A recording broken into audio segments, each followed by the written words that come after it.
In Sam Smith's recent mailbag, he alluded to the fact that whether through informed or uninformed sources, all are pointing to the same thing. There is a major change coming to the core of the Chicago Bulls. We're going to talk about what that could mean, as well as dive into the mailbag, all that and more, right after this.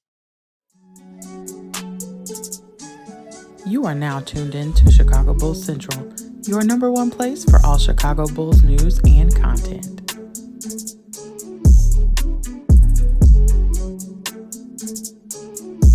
All right, Bulls fans, welcome to another episode of Chicago Bulls Central. I'm your host here, Hayes. You can follow me right off the top at CEO Hayes, at CEO Haize. You can also follow the show at Bulls Central Pod on every social media platform that we're on. But let's go ahead and get into it. In Sam Smith's recent mailbag, he was asked a couple of different questions, like we do here on mailbags, but a couple of bullet points that came out from this. One of the bullet points was, I was at the draft combine this week and heard from an insider that he believes the Bulls are done with this big three. Then further into the mailbag, he also says this. One of them could not return, comes from both informed and uninformed sources. Tough, though, watch that space. I expect a change in that core. Bulls would have to give up at least Levine, Caruso, Coby, or Patrick Williams, and a pick to justify getting the number 3 pick and sign and trade to net Jeremy Grant. But we'll focus on that last bullet point later.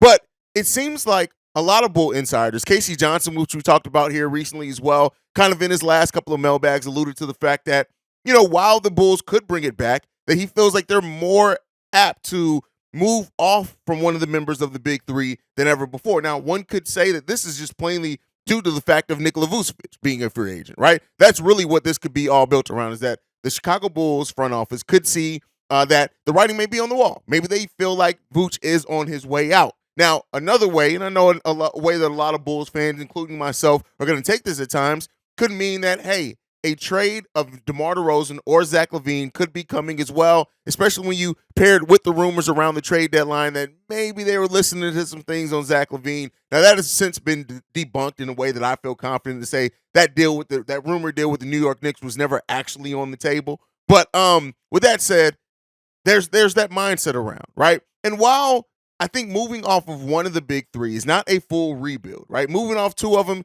depending on what you get back, I wouldn't call it a full rebuild either. I would call that a retooling, just depending on what you get back. But it seems like there is enough conversation around that maybe some change is coming. Now, if you guys have watched my last few episodes, I've kind of ended them all on saying, do not expect major changes coming from this big three. I still think the more likely than not scenario is that the Bulls are going to run it back. They're going to put Coby White in that starting lineup, maybe sign a cheaper backup point guard, and they're going to run it back and try to sell us on the fact that they were close to beating Miami. And look at the run that Miami went on. We're not that far away. I think that is more likely than not what may be coming.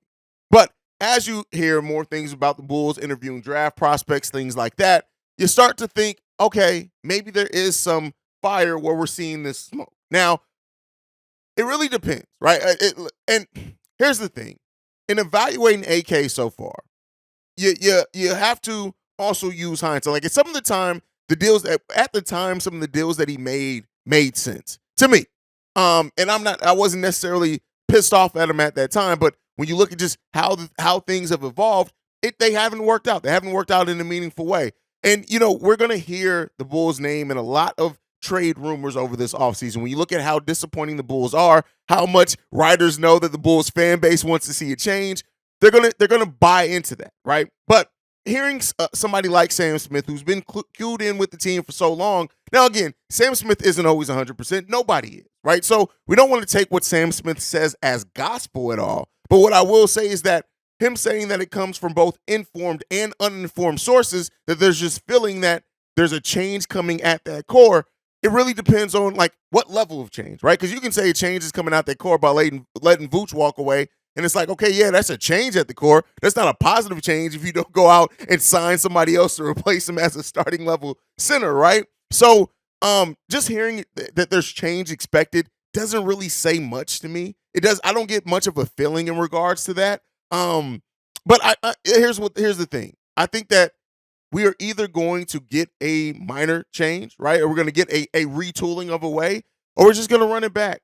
And so, hearing that AK went over to Turkey and, even the article tried to point it back to, oh, well, he went to a Marco Nikola Mirotic game. It's like we all know Nick ain't coming back here, bruh. I mean, maybe with the change of front office, a change of coach, really complete change of people who run the team, maybe there could be some signs to that, but I'm not believing that either. Like, here's the thing.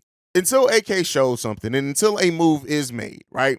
And we start seeing what way that AK may go in this offseason, yes, we have the potential to pivot either way, right? We have the potential to double down, run it back yet again, make a signing with our mid-level exception or part of it, and then come back and say, hey, we did this. We also have the ability to say, hey, listen, we are in a valuation period where we have Vooch and we have Coby White out there on the free agent market. What can we get for signing trades with them? Not to say that we necessarily don't want them both to come back, but if we can explore and get signing trades with them that we feel we're getting better value overall with that roster spot or that money, right, to spread that out over more people in regards to Nikola Vucevic, all right, cool, you're listening to deals.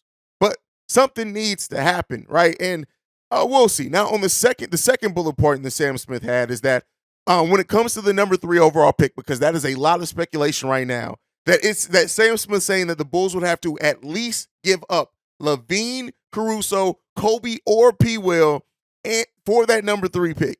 That is bananas. And they would have to sign and trade Jeremy Grant in that deal as well. Listen, that puts things into perspective, right?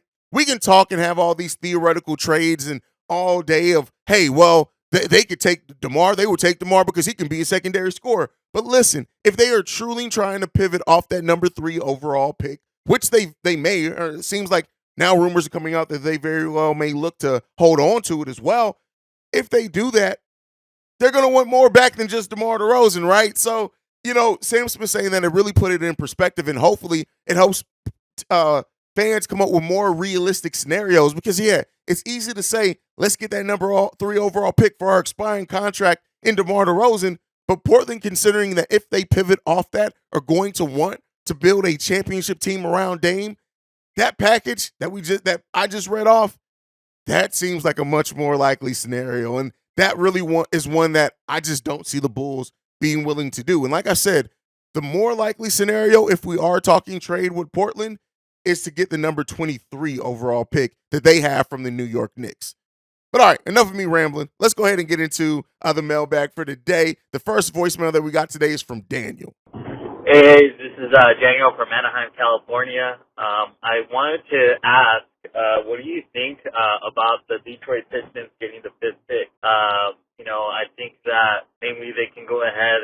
We can possibly trade DeMar DeRozan so that way he can be that mentor for Keith Cunningham. Maybe we can get somebody like Ivy from them or a couple pieces from them. I don't know. What do you think? All right, so he asked about Detroit getting the number 5th overall pick. Haha. And would they take DeMar? Listen, this is something that we all do as fans. We try to convince ourselves of ways that teams would be willing to take what we have. And I don't fault you I do that on this show all the time. So please, that is not saying that you are tripping for that. We all do it. Every fan does it. Even the most realistic Bulls fan would do it at some point in time. Here's what I'm going to tell you. The Detroit Pistons don't care about no mentorship from DeMar DeRozan on 1 year to give up the number 5 overall pick. If it was number 20, cool. If it was maybe number 18, somewhere up in there, cool. But when you're a team that's as young as the Detroit Pistons are, right? Now, yes, they did trade for Bogdanovich, and they end up giving him a contract extension. I think that was to facilitate a trade later on, but they did that. And I understand why you could think that, because he came in, he brought a skill set that they needed to stretch the floor. They extended him. They kept it rolling, right? So I get what you're getting at. You're not completely off. But if they do make that move for DeMar, I don't see it being for their number 5 overall pick in a draft where you can get one of the Thompson twins in there that could be a wing for a long, long time for you to pair with the guards you already have. So I don't see that being something that they realistically do, but I'll tell you what, if they're willing to and AK doesn't do it, he's a damn idiot. That's what I'll take. And again, that is not an indictment to say that DeMar DeRozan sucks, because he doesn't. But if you can get a number 5 overall pick for an expiring contract of a player that, yes, has done some great things for you, but clearly you're not going to be able to build a championship team around in his window, and a young team is willing to take that, fine. Let them worry about get DeMar exiting at the end of the season. I definitely think that there's a that if they made that call, then you take that deal. I just think the possibility and chances of that are very, very slim. But thank you, Daniel, for leaving that voicemail. Let's get into this next one. This one's from Josh. What's up, guys? It's Josh again. I've been trying to keep up with a lot of Chicago Bulls news and, rumors and potential, moves that they can make this offseason. And honestly, I do not see a big move or even a big free agency signing. But what I do see is maybe a trade that would get us a late first round pick, maybe even early second round pick, because I've really set my eyes on one particular player who's actually playing for Illinois State. His name is Coleman Hawkins. I think he fits the Bulls perfectly. He's a 6'10" power forward, 220, 225. He moves really well. He can handle the ball. Most importantly, he can play defense. He's a great playmaker, a great 3-point shooter as well.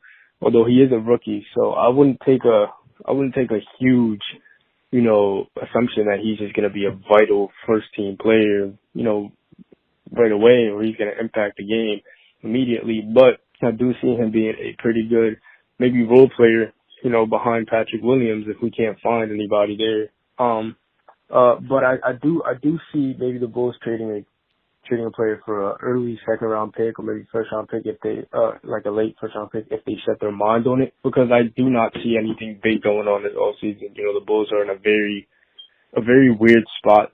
They're not bad enough to tank, but they're not good enough to contend. So maybe you add something simple without having to trade a bunch of players. And like that, you can add somebody who I think would benefit the team. But that's all. Keep with those videos. Videos are fire. And, you stay safe, man. All right. So I get the logic here. And I do think that you're thinking more realistic in saying that the Bulls are maybe more likely to trade for a second round pick. But I'm going to come back on this with just a difference of opinion.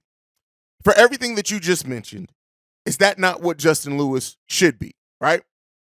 And to me, if you're rather than trade assets for a second round pick, even if you're trading a future second or whatever, I don't see anybody in the second round unless Imani Bates, and there's a lot of talk that he could fall to the second round with just everything going around him. But unless it's like something like that, like you get into like pick number 31, right? First pick in the second round comes and Imani Bates is there and the Bulls are like, nah, this dude, because Imani Bates does have huge talent. It's everything off the court keeping him from probably being a first round pick. If he isn't a first round pick, I would then say, all right, call. I don't know who has number 31. Call and be like, hey, we'll send you 2 future seconds, because if you believe that you can get that talent out of Imani Bates. But otherwise, I'm saying no.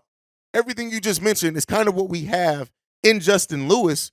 And so, yeah, he's coming back from injury. Yeah, there's some questions around him, but I just don't see the Bulls giving up assets, even if it is just a swap in the future, for somebody that they could have on their roster that could potentially fill that gap now. That's just my opinion on it. But like I said, your thinking isn't off basis on that one at all, Josh. Thank you for leaving that voicemail. All right, let's get into this next one. This one's from Big O. Hey, what's going on, Hayes? It's your boy Big O. Great Saturday show. You made a great point. And I know I didn't put it in my message, but I was, was rambling. But yeah, you're absolutely right. You need a competent front office more than anything. Which brings me to my call now. This just speaking hypothetical. Let's just say the Bulls do decide to dump the big three. Let's say they end up with the third or the second pick, or even the fourth pick. And let's just say we end up with Scoot or the other guy. I can't think of his name. The Ford from the gun case. I can't think of his name. But let's say they end up with one of them, so which would be a great start to your rebuild, right? I think, to your point, right? So I think that for us to know if we got a good front office, this team has to go through a rebuild. But maybe it don't have to go through a rebuild, because AK done showed us he can make the move to come in and make us relevant. But at the same time, it didn't make us a championship team. So it kind of comes back to me trying to figure out what we have in the front office. So I think if they take a step back this year, by 2027, 2028, we could be relevant again if we have a good front office. We've seen what John Paxson did and what he built with Kurt Heinrich, Ben Gordon, which was a very good competitive young team. Then we landed Derrick Rose. It gave us a really good shot of being a contender. But we always said we was one piece away, and they never finished that off to make that happen. But granted, Derrick Rose got hurt. So I think by 2027, 2028, we should be back on the uprise. I would say in 2 to 3 years, we got a good front office. And I couple that with to say by 2026, 2027, 2028, Shai Gilgeous-Alexander, Nikola Jokic, I think Luka. There's a ton of good free agents available by then. So if you make the right pick, and if your young guys develop somewhat, you have access to trade. You have hopefully somebody that show that they're the star of the team to make guys, if you trade for them, excited to play with them, and we can be right back on top. A la what the Memphis Grizzlies did after they dumped it, Mike Conley and Zach Randolph. They turned it right back around with John Morant, with Desmond Bain, with Jaren Jackson. So it shouldn't take us no longer than 3 years if we got a good front office. So tell me what you think.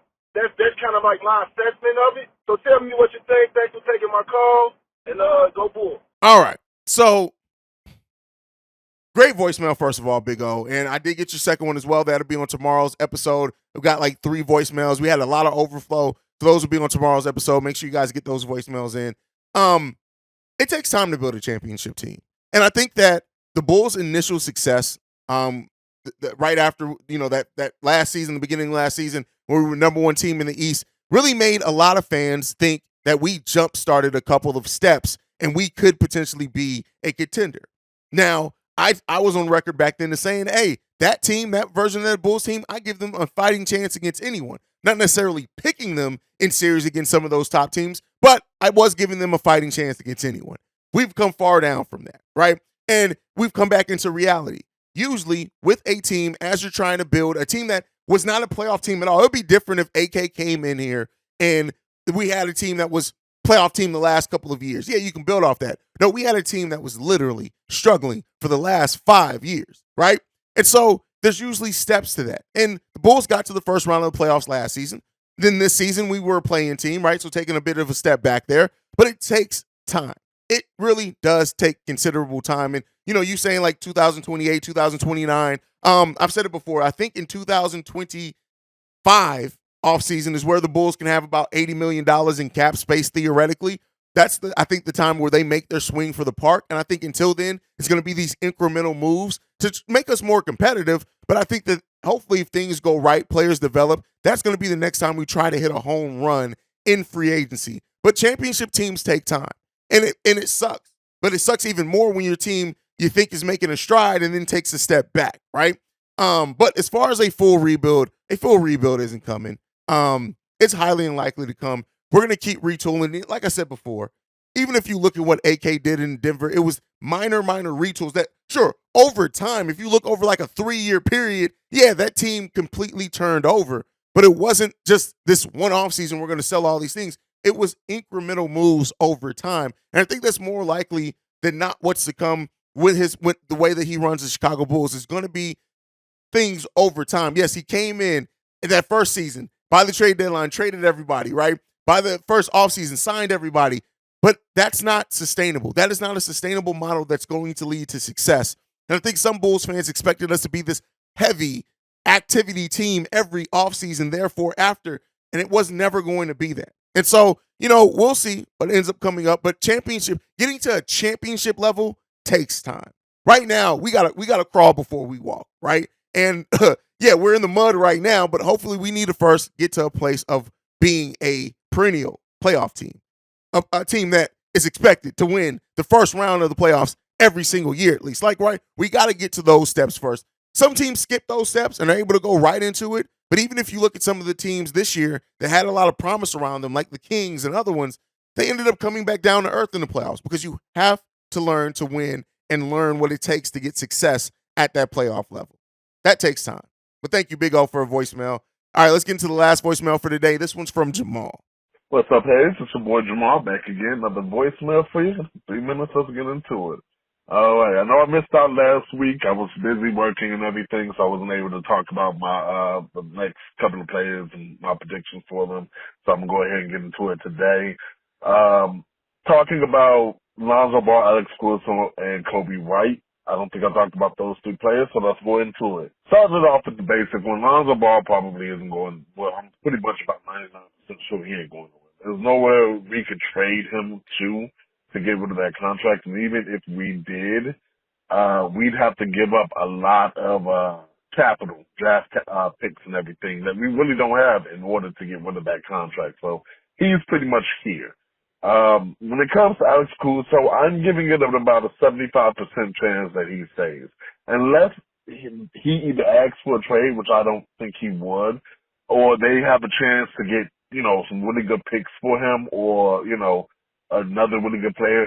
What he does for our team in terms of defense is so important. Offensively, he is limited. He can't really shoot the ball as well as what we thought he could. But defensively, as he has shown, is an all-NBA defender in this league. So, and we really need that. And that's kind of been his bread and butter for our team. So defensively, he's going to be needed. Plus, we have him on contract for like 3 years and $10 million, which isn't a bad contract. Well, 3 years, I want to say around $30 million, $9 million per year. So that's not a bad contract at all. The final one, of course, is Coby. Coby is going to be the difficult one to gauge because it's going to be determined by the market. Obviously, I think the Bulls would like to keep Coby White and everything like that. I don't think they have a problem with trying to sign him. But it's also one of those things where it's like, we're not going to overpay you, just because you had one really good year where you progressed.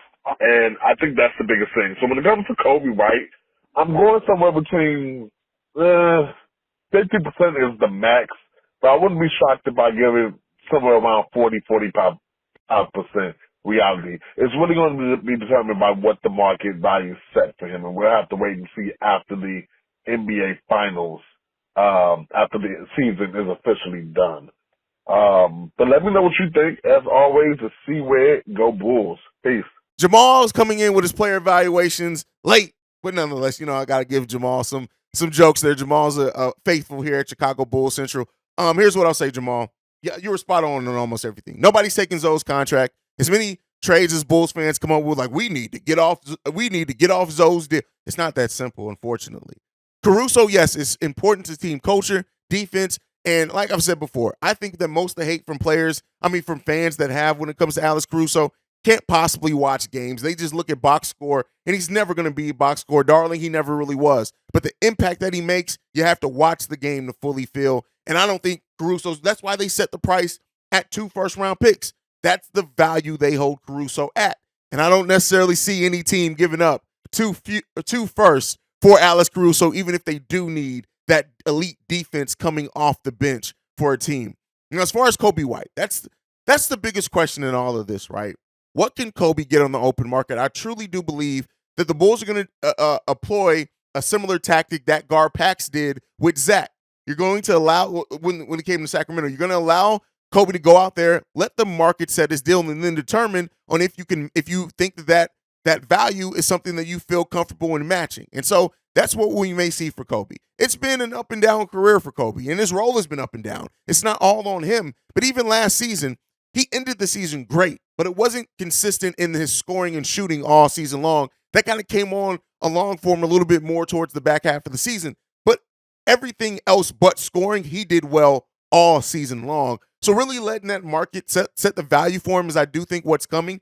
But I do think that the more likely scenario is that the Bulls are going to match it. I think unless Coby gets a deal where it's like $16, $18 million a year, I think they're going to match Coby White's deal.